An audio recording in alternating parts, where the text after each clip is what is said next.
বিধবা, আমার কি বিধবা হওয়ার বয়স হয়েছে বলেন? আমার মাত্র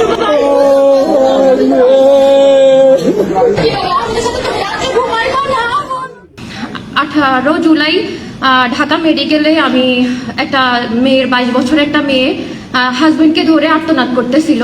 সেই ভিডিওটা দেখে সারা বিশ্বের মানুষই কান্না করছে। তো ওই মেয়েটাই আমি। আমার 22 থেকে 24 হয়ে গেছে, আর আমার 2 বছরের বাচ্চা এখন 4 বছরের হয়েছে। তো 2 বছরে ও এখনো জানে না যে ওর বাবা নাই। ও জানে যে ওর বাবা ওর জন্য চকলেট গিফট এগুলো আনতে গেছে। তো আমার 2 বছরের এই স্ট্রাগলের কথা আমি বলে শেষ করতে পারবো না, কিন্তু আমার সেই দুর্বিষহ যে প্রথম অবস্থায় যারা হচ্ছে আমার পাশে এসে দাঁড়াইছিল তারা হচ্ছে জামায়াতে ইসলাম।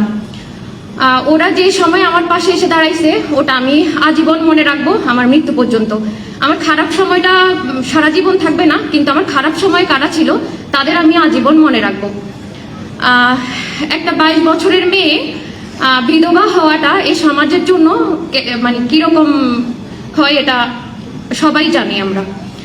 আমার বাবাও নাই, ভাইও নাই, তারপরে হচ্ছে আমার হাজবেন্ডও চলে গেছে। একটা মেয়ের লাইফের 4 জন পুরুষ খুব ইম্পর্টেন্ট, ওই 4 জনের একজনও আমার নাই। আমার হাজবেন্ড আপনাদের যুদ্ধ ছিল হয়তো 17 বছরের, কারো 3 মাসের, কারো 1 মাসের, কিন্তু আমার জীবন যুদ্ধ। আমি যতদিন বাঁচবো ততদিন আমার এতিমকে নিয়ে হচ্ছে আমার সামনের জীবন আগাইতে হবে।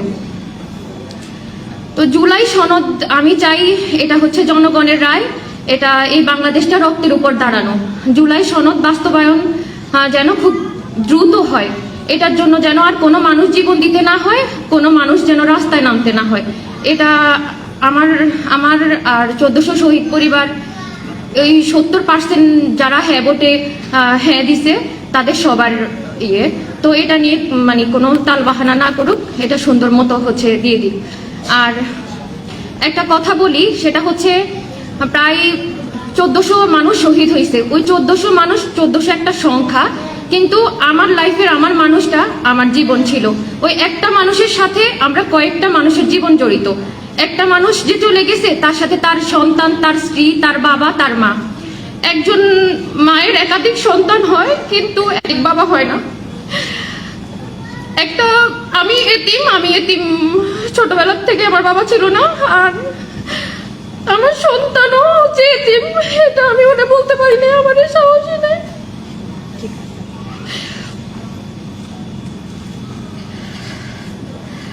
আমার নুজাইরা হচ্ছে, আমি যখন বাহিরে যাই ও আমাকে বলে যে মা তুমি কিন্তু আসার সময় আমার ড্যাডিকে নিয়ে আসবে।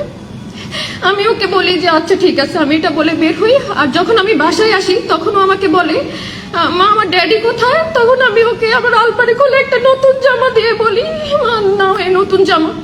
তাহলে ওর মাইন্ড অন্যদিকে চলে যায়। 18 জুলাই আমার হাজবেন্ড শহীদ হয়েছে, 2 বছর হয়েছে।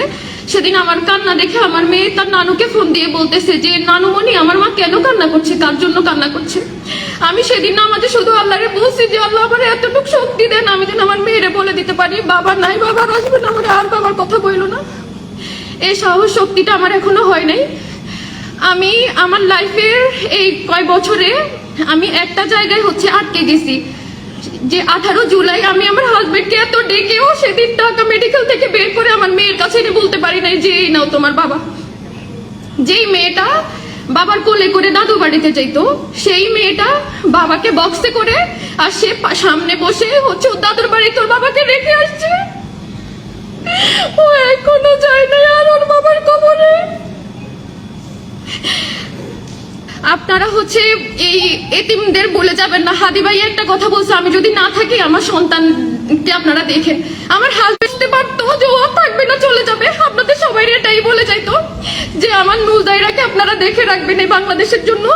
আমি জীবন দিয়েছি, আমার সন্তানকে দেখবেন। এই 300 শহীদের সন্তানকে প্লিজ আপনারা দেখবেন, আমাদের বলেও যাবেন না। আপনারা সবাই ভালো থাকবেন। আসসালামু আলাইকুম। শুনুন।